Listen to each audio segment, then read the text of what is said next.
Morning, good day, good afternoon, good evening. It's Wednesday. You're here at town. Oh, hang on. Supposedly wrong meeting. Or you just didn't go to sleep. Yeah, I'm still here. I'm still in the after town hall.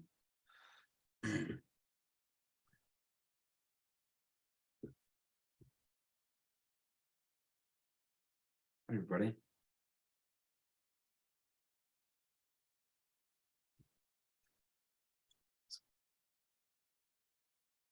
Awfully quiet. I think the settings, yeah, you should be able to unmute yourself. So say hi. Maybe even come on to camera. Be nice to see peeps. Thorsten. Hi. Hi. Yay. Howdy. Border Reviver. Darin.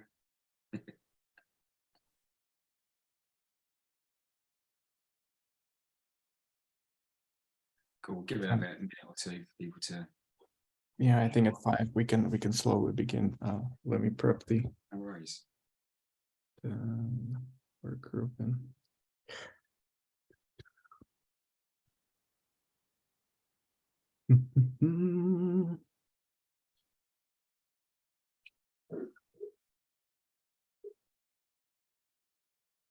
Stephen joining us as well, Danny. he might, but I see Vanessa's here as well, so I think that will be working. Okay, cool. Let me share. And then can we drop the link into the chat? Yeah. See if we... You have it? Okay, cool. Hold on, everybody. All right. I say we kick it off. So good morning, good good day, good afternoon, good evening. I'm pretty sure we have again people from all over. Thank you for coming in today to spend some time to talk about the topic of today, the accountability, auditability. This is the continuation of the workgroup meeting that took place in at the very end of November. So it's been a day or two since, and we've had the holiday break and everything in between. So thank you for coming back for the second session, which hopefully should lead to a more frequent and a steady meeting throughout the rest of this year. We have some proposed agenda for today. We're going to talk about the updates since the last time. There were a few things, especially the next steps that we agreed collectively on this call to look into. So we're just going to check out like how we did with those. And then the Audit Circle has a presentation that they'll be sharing with us later today. I think it will be also, if not already, embedded on the Miro board itself. So that's that. And then we would like to explore out of those conversations also to explore the Milestones pilot and then what supporting accountability in Fund 10 looks like. So that's the proposed agenda for today. How does everyone feel about that? Do you think it's a good use of time for today, or if there's anything missing or something that you would like to add to today's call, where we roughly have about an hour in terms of timing? Feel free to chime in, come off mute, or you can also drop it in the chat, and if we can happily consider it. So that's the outlook for today. And also, like, if you want to chime into the board, like, how are you doing today? Feel free to hit any of these emojis, share how you're feeling, and how's the room doing. So that's the scope for today. So does anybody have any other items that they might want to cover or mention at this point? Cool. Why don't we dive in then? I mean, feel free to emoji on the how you doing sticky as well. Let us know how you're feeling.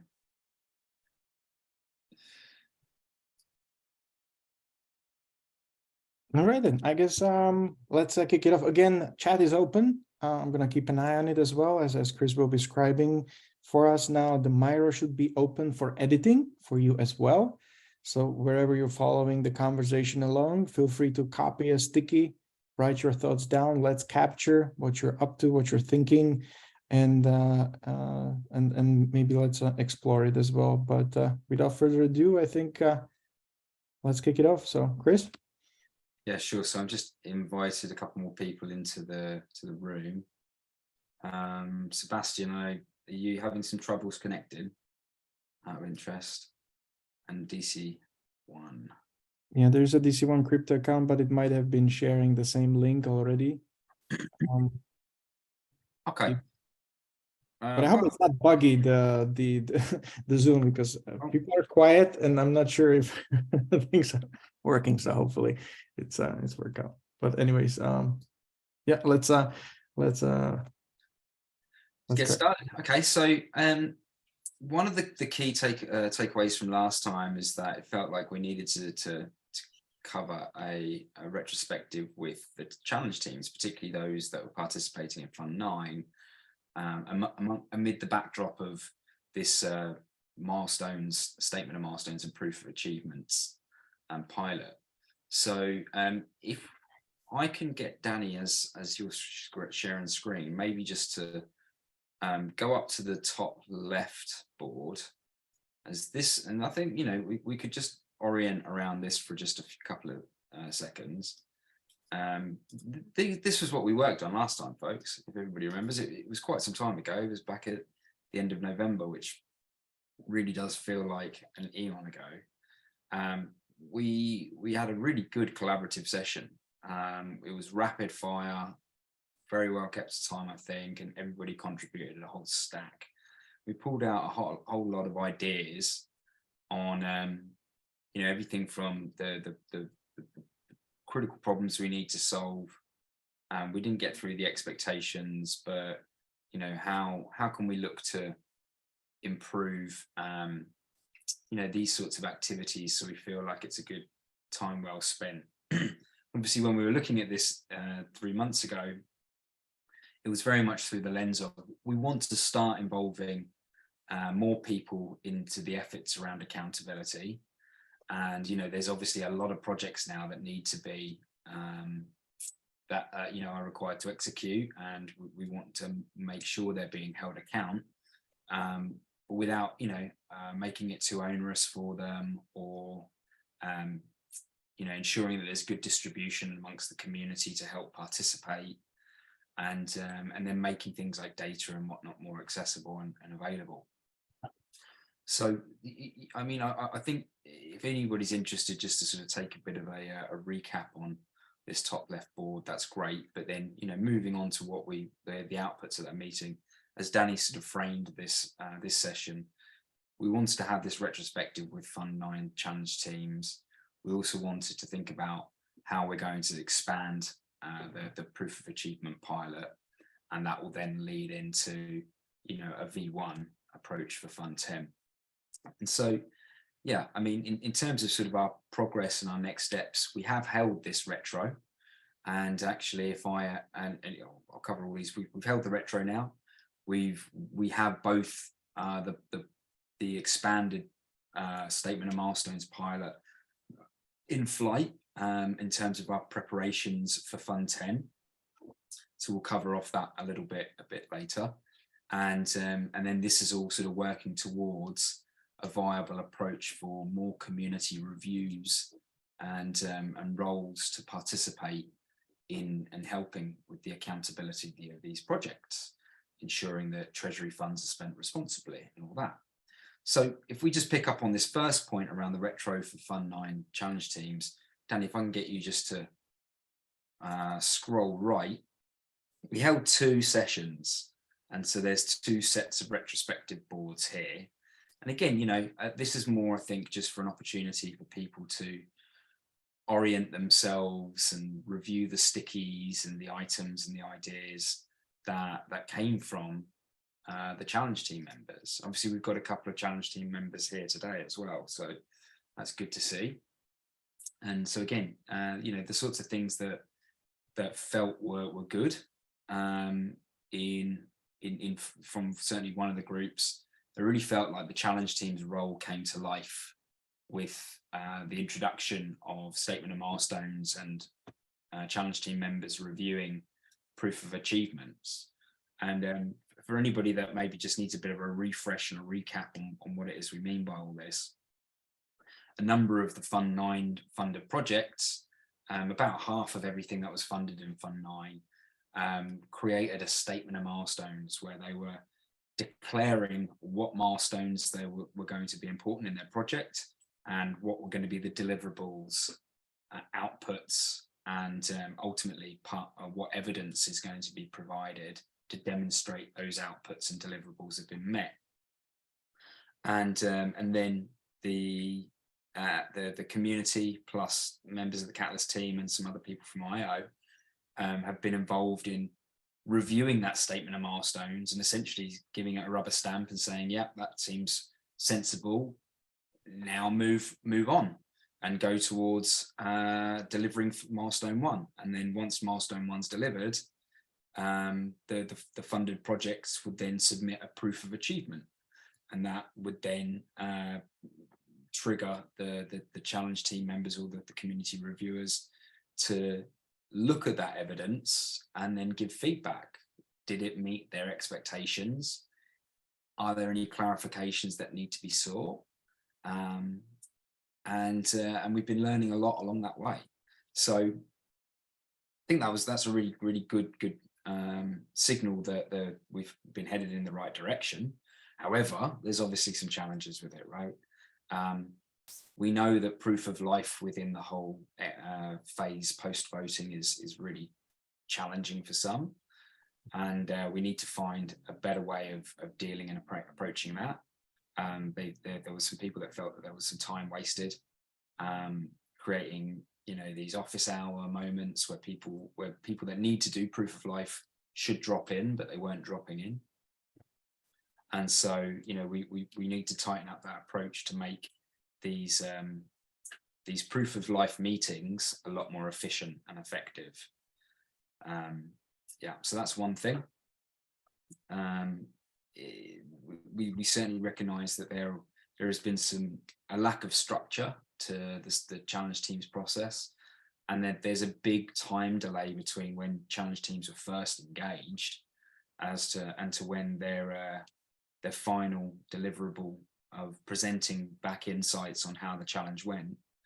That was felt to be a bit of a challenge and an issue as well.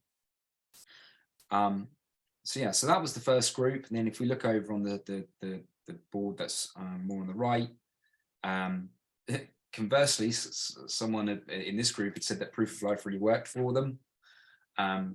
They certainly felt that there were some good relationships that were formed as a result of being a challenge team member, and one of the advisory points, or the points of advice that one challenge team member made, was that they started showing up to events where the funded projects would be, so they could form a bit more of a relationship, also be seen to be more open and available and accessible, and it not just being an auditor or a sort of monitor type role. It's more like a support, right?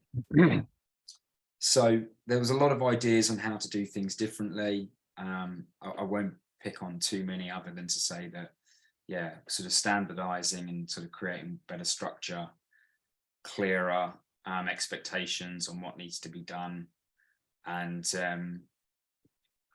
then certainly having challenge teams become really proactive in reviewing monthly reports and whatnot was certainly an idea.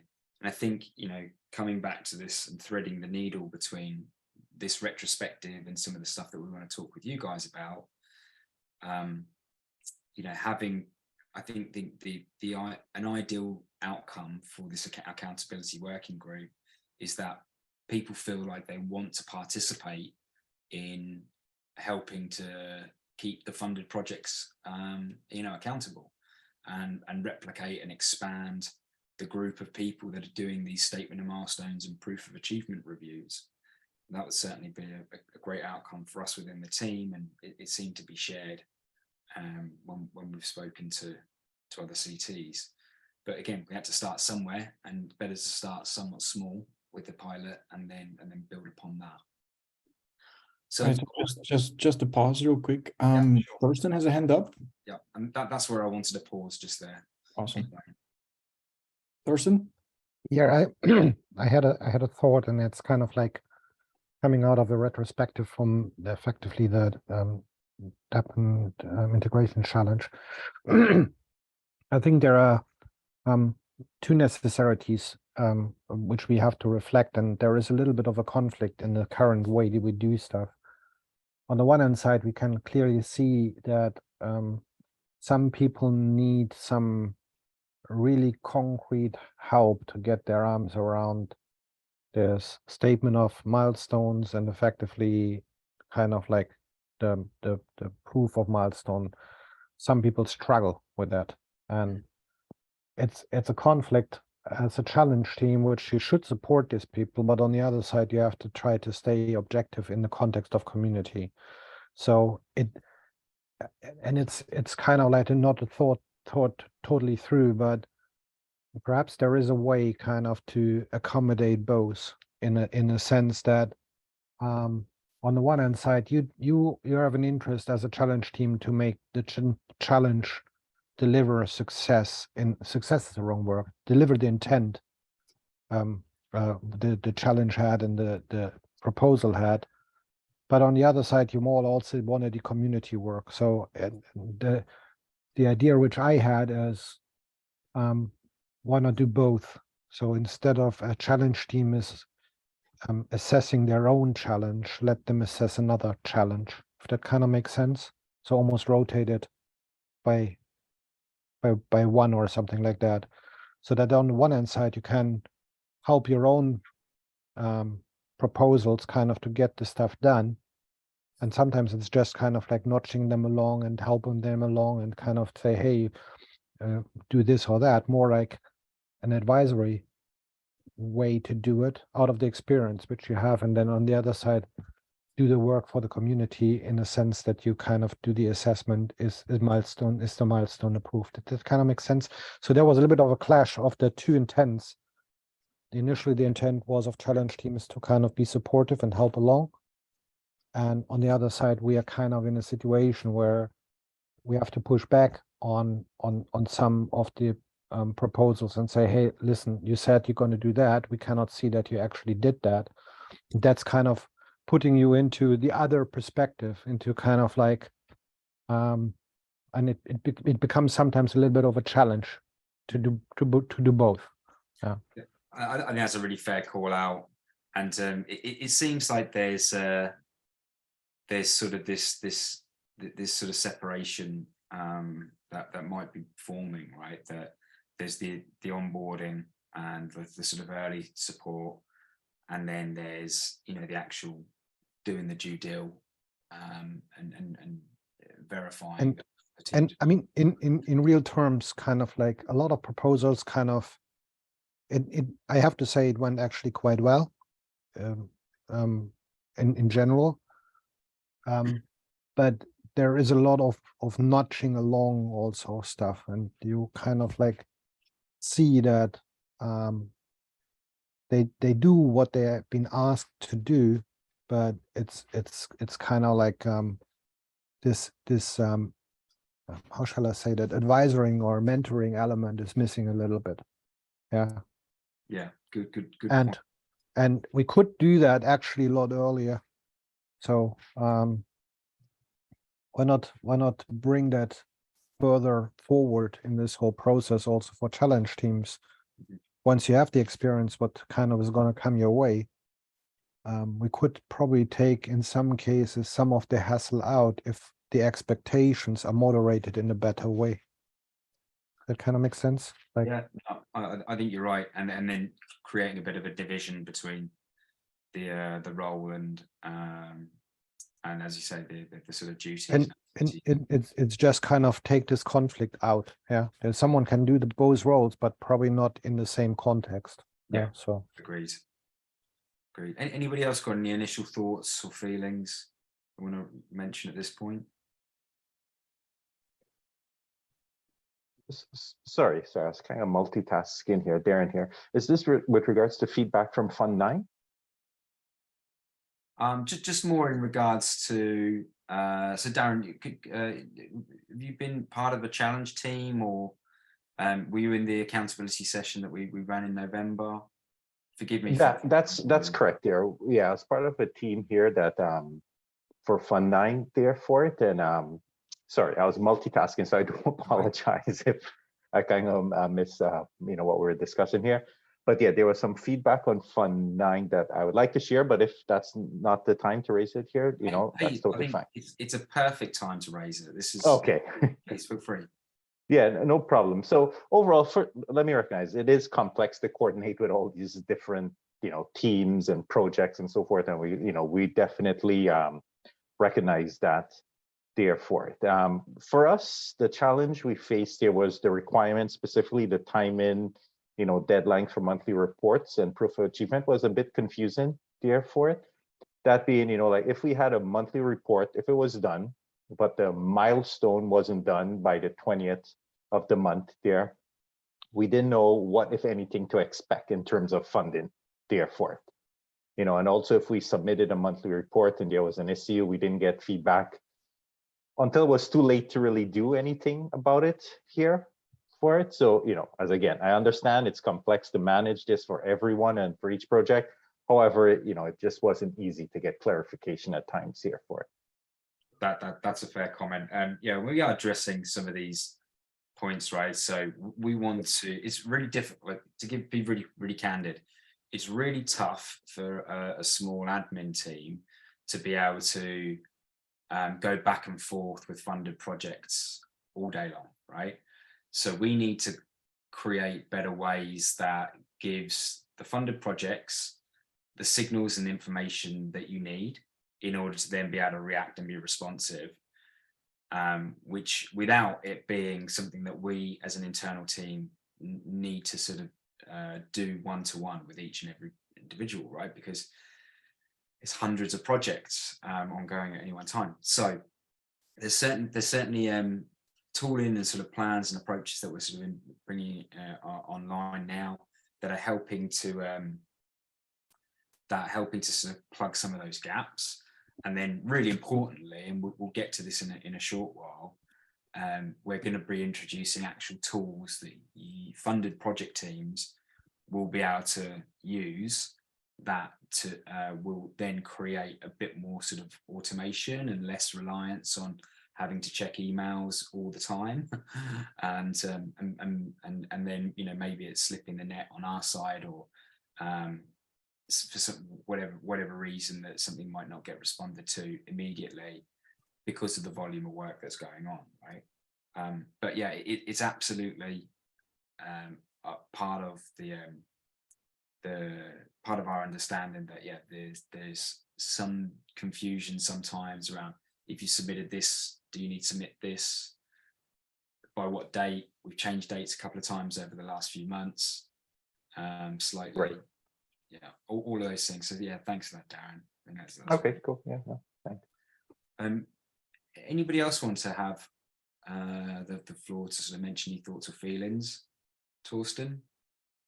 Yeah, the final milestone, that's where the process really starts to fall apart, because normally that is kind of like someone is submitting kind of the closing report and the video, and I have a lot of projects where I'm almost sure that they kind of submitted the final milestone, but I haven't seen effectively any submission.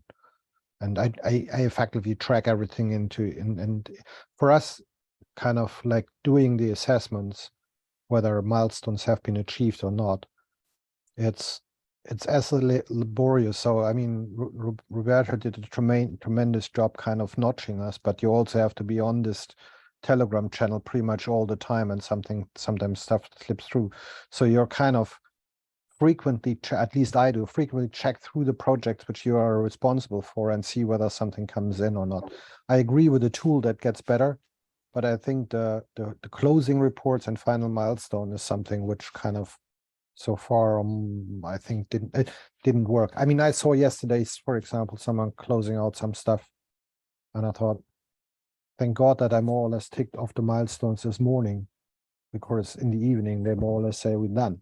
Yeah, and yeah, I mean, that and is again, I think this some of this will be alleviated once we're all cool. working in the same tool, right? Yeah. So I think around all of this, it's I get the point with payments, and that there is a certain element of obfuscation which is necessary to avoid that people kind of use this knowledge. But at least for this process of assessing and approval, we need a little bit more of a rigorous time frame around that, and that has to work for all involved parties. I got a lot of times kind of a notch like, can you do that today? And I did my best to do it, but I mean, I have a normal job also, so there's always kind of like trying to get stuff done, and then if it comes in bulk, it becomes really a challenge also to take stuff away. Yeah. And the second thing is, and that's probably, sorry, and it's just we should probably assign a fallback person for the approval of milestones. I don't know how we do that with a settlement of work in itself, but you could see that some people kind of like are not able to respond that quickly, or didn't respond that quickly. And then it always kind of falls on the team, kind of, can someone at last minute notice pick this up? Mhm. Yeah. So if we have a secondary fallback, then it becomes clear, and it doesn't become a shout out to the whole team kind of to do some work by yourself. Fair comment. Val, you got your hand up. Yes, thank you. And forgive me, as you said, November seems like a lifetime ago, and I'm not feeling quite as fluent with all things Catalyst, and I haven't been a part of the challenge teams for Fund 9. So I just want to make sure that I'm following at least a bit, that there seems to be some overlap with what the Retro F9 challenge team has done relative to what this working group might hope to achieve. And there's potential differences. If there are, I'm not sure what the differences are, if the two groups will kind of merge, or, you know, I guess where this working group is headed relative to the process for Fund 9. Yeah, really good points. So just to sort of refresh everybody's memories, in Fund 9, we introduced this pilot where we asked the DAPS challenge team to essentially extend their role somewhat, and they would be really responsible for collaborating with the Catalyst team to review the milestone achievements of each of the funded projects in their challenge. So, you know, that essentially is a really big step in the right direction towards community-led accountability. I think we can somewhat agree on that, right?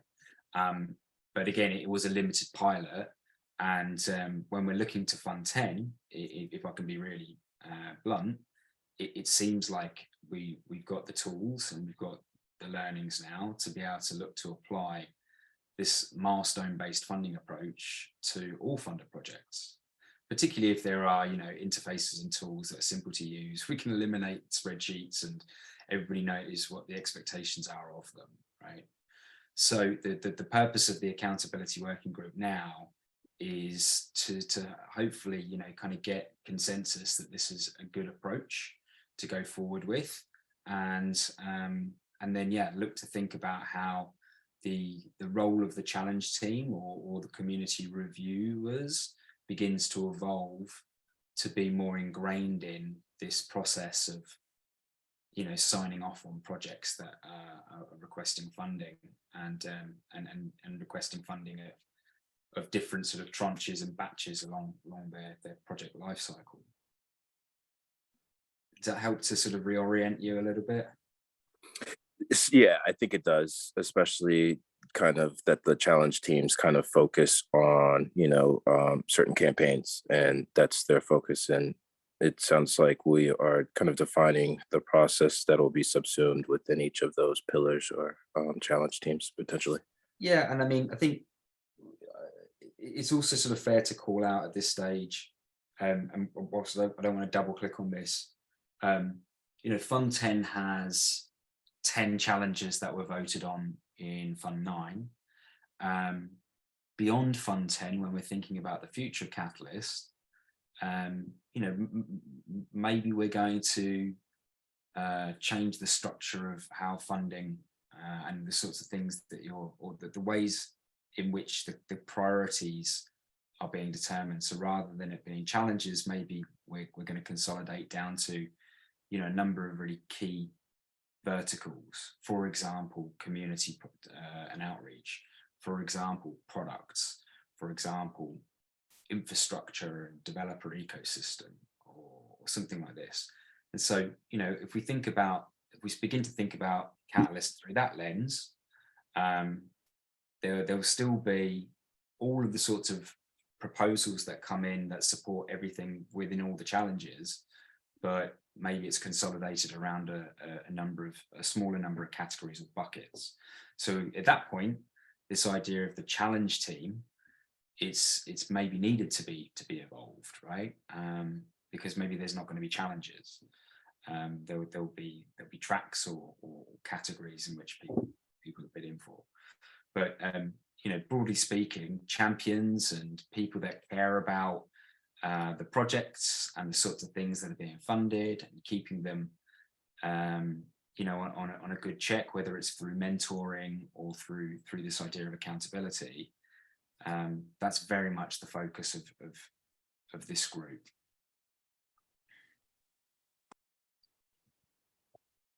All right, thank you, Kriss. We are half past the mark.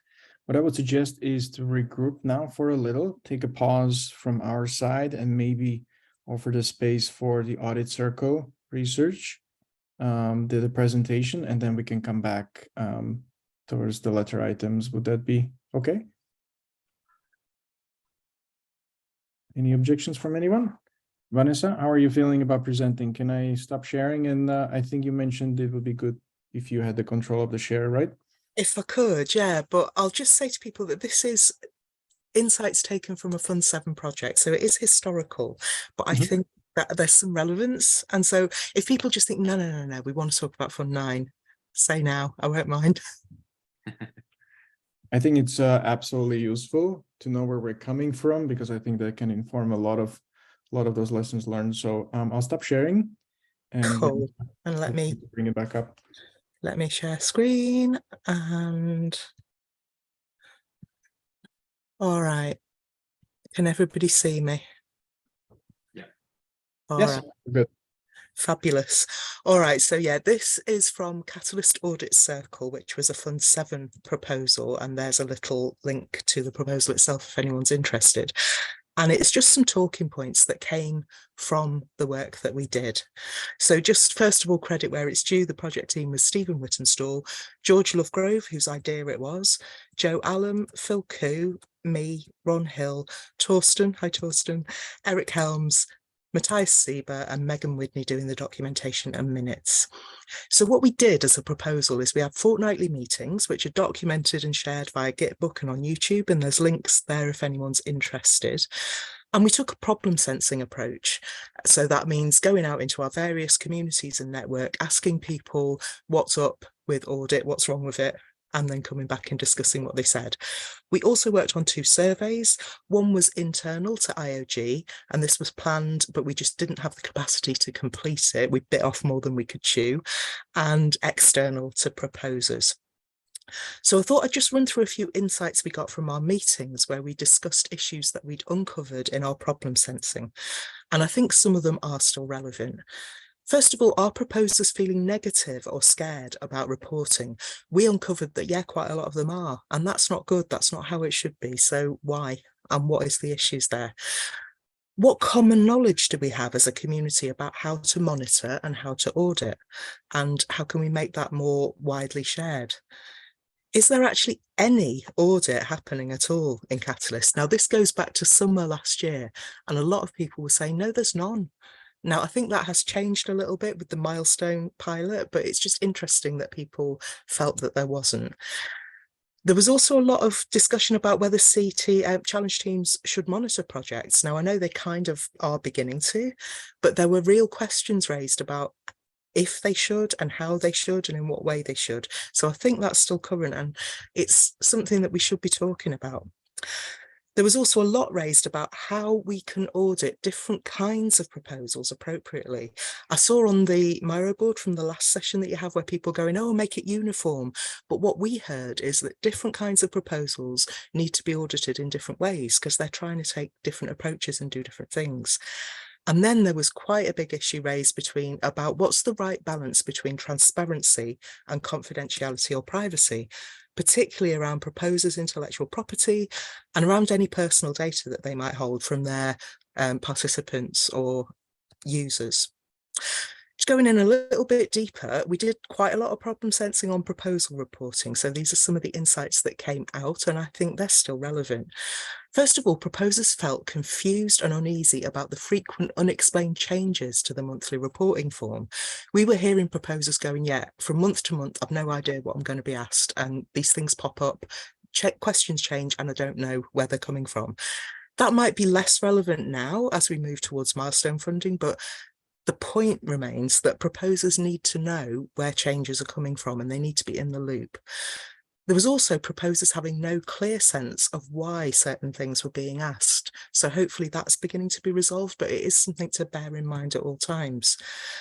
Lots of proposers didn't feel clear what information they needed to give, and they wanted guidance appropriate to their type of project. So it's back to this issue again of different types of proposals need to be monitoring their work in different ways and being audited in different ways. And a lot of proposers saw monthly reporting as merely a tick box exercise. They felt the information collected didn't lead anywhere. It was just locked up in a report. They felt it didn't actually increase transparency and it didn't help track a project's progress. And that's what they cared about. So maybe that's not relevant anymore, but I think those three things that they wanted it to do are what we should be looking at in terms of whatever methodology we implement in the future.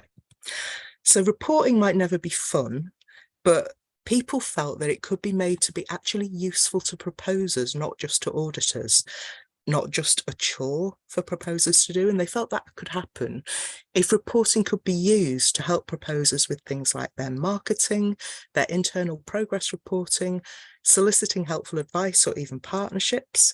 They felt monthly reports could call out blockers, ask for solutions from others, look for collabs and sense problems. That's only going to happen if that information is not locked up in reports. People were really saying that it should be easy to access and easy to interact with people's reporting information. There was an idea of some kind of report fest on a regular basis to surface key insights from reporting. Obviously, that's a quite big task to organise, but it was something that we did hear a few times. And people suggested additional bonuses to incentivise excellent reporting.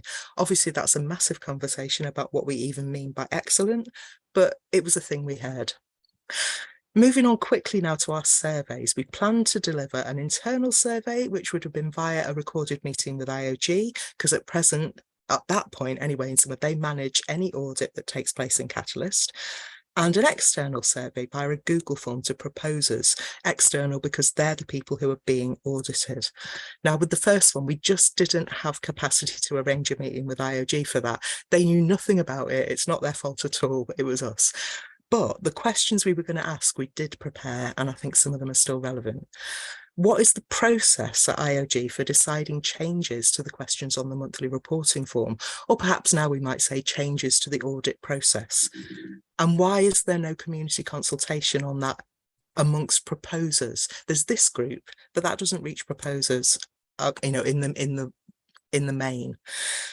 Secondly, we wanted to know if IOG felt the monthly report process was intended as audit, because a lot of people felt that it wasn't working as audit. So if not, what is its aim? There was also a question about how many proposals actually have defaulted in the sense of taking the money and running. Lots of people felt like, oh, there's actually not that many. And some people thought, oh my God, there's probably loads. But IOG are probably the ones that have got the information. So we wanted to know, is it a big problem, actually? We had some people saying that they felt that lots of people were facing blockers or were facing blockers with producing their final reports, but they weren't actually defaulting. And then there was the question of, should high budget proposals have different reporting obligations from low budget ones? We wanted to know what IOG thought about that because we heard it a lot. Now the external survey, we have 47 responses, which isn't bad for an unincentivized Catalyst survey, but it's not enough to draw statistical conclusions. So our aim was just exploratory, not definitive. It was meant to be a provocation for further community discussion, so I hope it will be. We started from the viewpoint that audit begins with data. You can't do any auditing unless you've got some data to audit. So our questions in the survey focused on how proposers are collecting data to monitor their progress. And here's some insights from what we found. First of all, we felt it'd be really important to develop a shared audit vocabulary in Catalyst. We could see in the survey that people were using words like audit, outputs, outcomes, impact in really different ways. It's dead difficult to talk about something unless you have a shared vocabulary and a shared understanding. So that would be really important. We wanted to find out how widespread this dread of reporting is. And I think it's back to something Thorsten was saying earlier. Could auditors be more like critical friends, or do those roles need to be separated? We also wanted to raise awareness that it's okay, or maybe even a good thing, for a proposal to rethink its metrics during the course of the project. In the survey, we saw a lot of people saying, oh, at first we thought we needed to monitor such and such, and then because of the work we were doing, we realised we needed to monitor something else. Those are important insights, and they shouldn't, people shouldn't feel, oh my God, I can't change. They actually should be changing their metrics in response to what they uncover. We also wanted to say that it's important to remember it's not all about the numbers, and beware of counting things merely because they're countable. There's two things packed in there. Number one, it's not all about the numbers because qualitative audit is as important as quantitative, so people might need to evaluate both. But also, we saw a lot in the survey of people counting things that were countable and being mistaken about what that showed.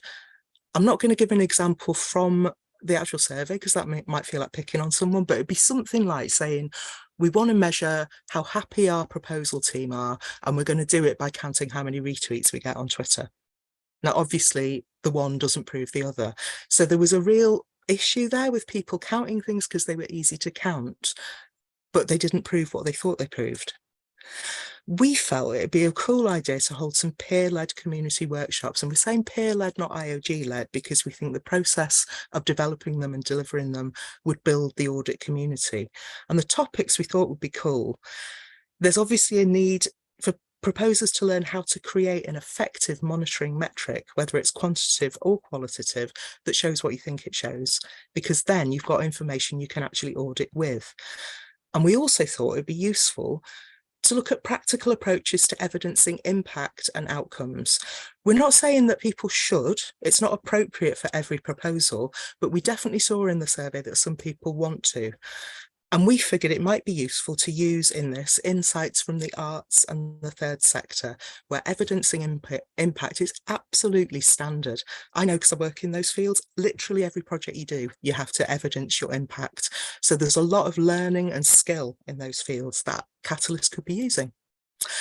Once people are more confident on ways of monitoring, the insight we got from the survey is that we need to have a broad community conversation on what proposers should be monitoring. Should it be outcomes, impact, outputs, processes, or all of those? We also think there needs to be an exploration of how people store and share proposal data, and considering what data they should share, particularly considering the issues around privacy, data protection, and IP.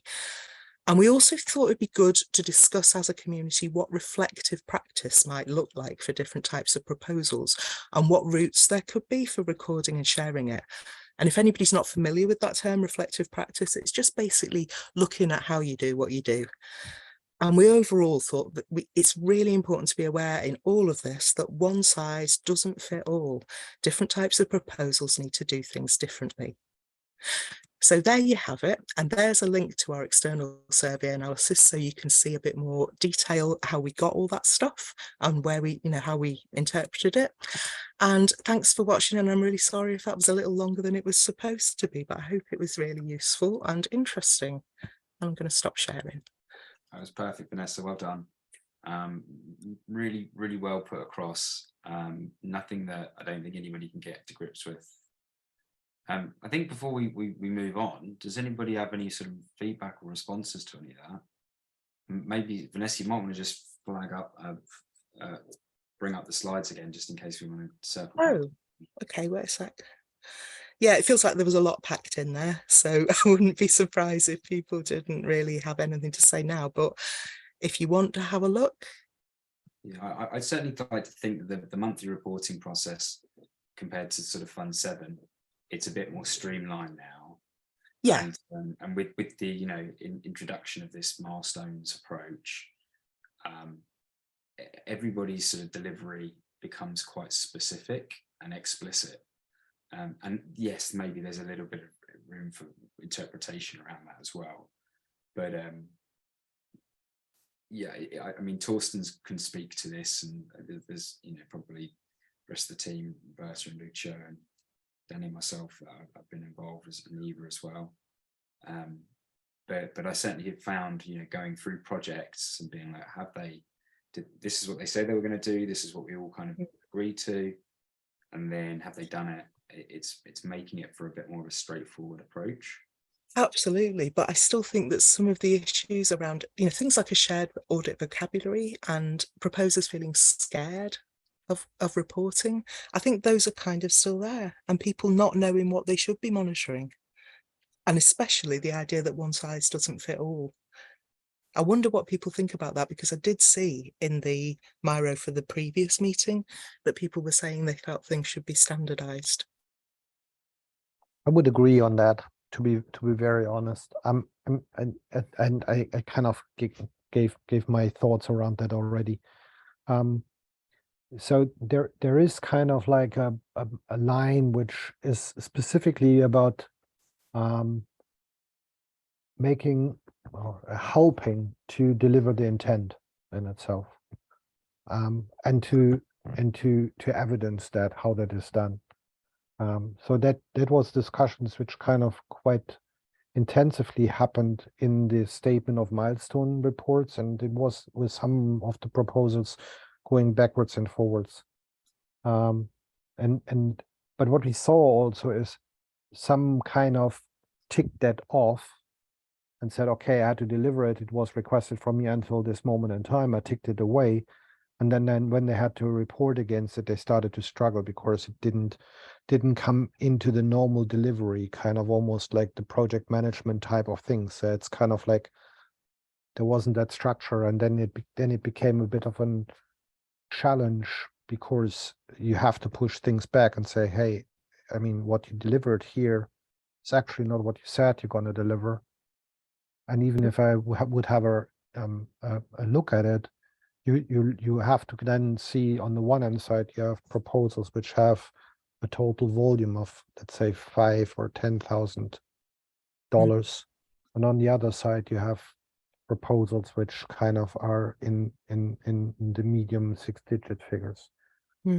And I think the challenge there is one size doesn't fit all. Why should I kind of like run someone in the ground for $1,500 release on a milestone? Yeah. And on the other side, have my doubts in certain ways and say, yeah, you delivered around certain criteria which we agreed upon, but it feels lightweight. So kind of like you have some evidence, you look at it and said, well, this one pager, which is a very high level structure of something, is that in the community point of view worthwhile to release $25,000 of funds? Someone kind of delivered, let's say, a one pager of a very high level flow of something. I mean, at the end of the day, I'm aware we haven't got a lot of time left in the meeting, but I was just going to say some of these things we felt in the proposal should be like discussed in more detail. Is there like a channel somewhere where we're all discussing? I'd really love to know what people think about whether it is okay for a proposal to rethink its metrics during the course of a project. But you know, we haven't got time to discuss these things. I mean, Vanessa, we can cover that off. I mean, projects can put forward change requests, and we frequently receive change requests that are asking for the time and the duration of the project to be extended, which then impacts their monthly payments or whatnot. Sure, I mean, as well as also, all I was really asking is, before the meeting ends, is there somewhere where we're all talking about these things? Is there like a channel that we're using? I don't think explicitly. Okay, should there be? I mean, it could be the audit channel in CGO if people want. It's there. Yeah, we could do that. I also think that maybe a natural place to evolve from might be around the challenge team's Telegram chat, or ultimately maybe even a Discord channel. But there's nothing specifically, but I think mostly it's been gravitating around the challenge team's Telegram chat as one option. But we can definitely explore some ideas of where else. Would challenge team chat be appropriate or useful in this instance? It just feels that we're focusing the whole question around challenge teams, which, you know, from our proposal, we found that there were questions about that. Yeah, I would start to think that the challenge team vernacular and the semantic understanding of what it is going to change. And I think we should just be more broadly thinking about project accountability for funded projects, as that's, you know, how I would imagine the main thrust of the challenge teams or community reviewers, as we may be moving more towards, their role is going to start shifting somewhat. But yeah, I mean, there's definitely, it seems like there's a need for us to create some sort of space for us to be able to discuss this in more detail, async. I want to give just a couple of minutes to Lucio just to give a whiz through of the milestone module, but I'm conscious that we only have 5 minutes. So if we don't feel like there's enough time, we could just talk about maybe some wrap-up actions, unless Lucio, you feel like you can give a very, very high level minute or two, just introduction. Yeah, maybe, yeah, I can just to address some of the problems that I see now we discussed together. So probably, can I have permission to share the screen? Go for it. Okay, thank you. So one thing that I noticed in general, now we talked about, this is the milestone module. So this will be basically the interface that we will use to manage all this process with milestones in Fund 10. And one thing that I guess it's really important, we said that basically it's really important, the statement of milestone. Also the first stage, when things are defined from the proposal perspective, and also from the challenge team or whoever will review those proposals.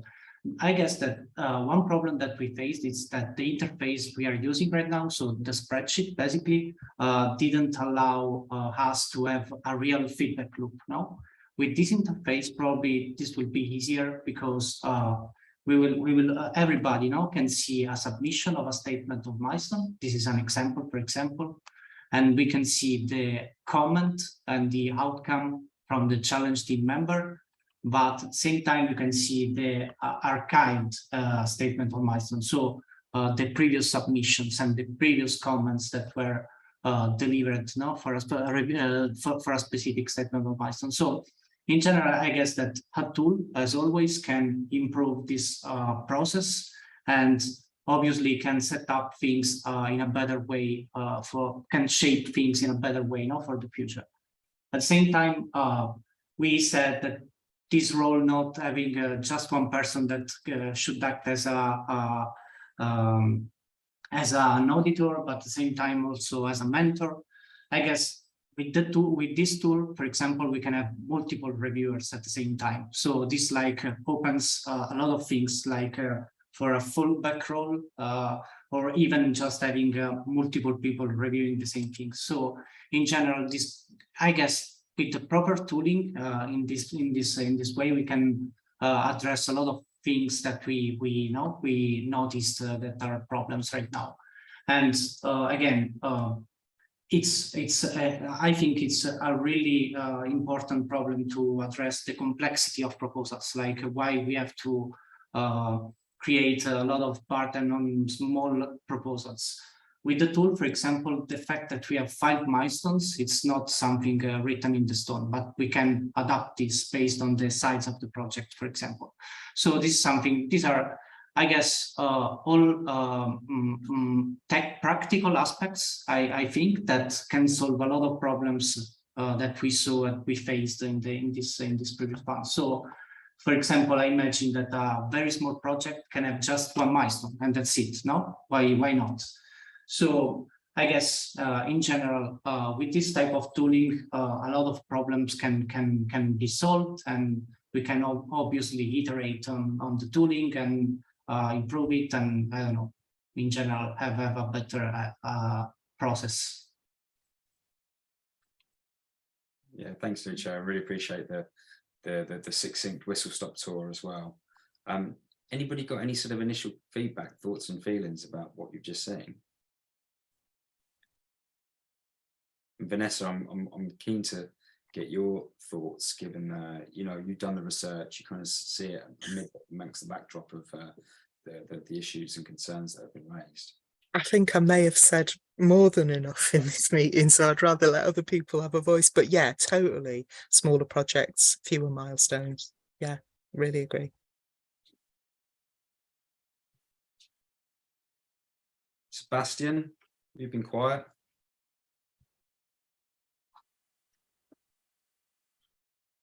Oh, I'm fine. I'm part of a challenge team, so this is a really great information about our work in the challenge teams, and I'm starting to understand the process in general. That's a really great work. Thanks. Tommy, Border Reviver or River, sorry, Darin, DC1, and forgive me, my Mandarin's awful, so. Yeah, I mentioned this in a different meeting, but I think because a lot of the teams don't budget for this process, and I've gone through this now with just the AGIC steep funding, where they require certain teams to put 25% aside for different purposes, but it's still 25%. I think the budgetary line, wherever it's coming from for the CT teams and or audit, gets put into a mandatory proposal item for the proposers of X percentage.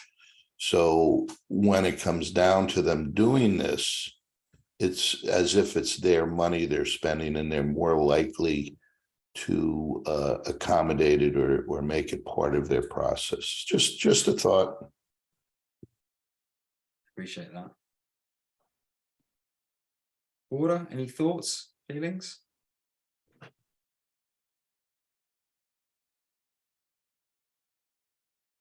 I guess a question that I've got on my mind is, those of you that aren't participating in helping to you know, review monthly progress reports, or you know, be part of a challenge team currently, with this sort of tooling and you know, a clear idea of what like the incentive structure is it something that you think you'd be wanting to participate in, to sort of support and grow our capabilities, to check in on, maybe not on monthly reports, but certainly do the proof of achievements at the points where milestones are being met?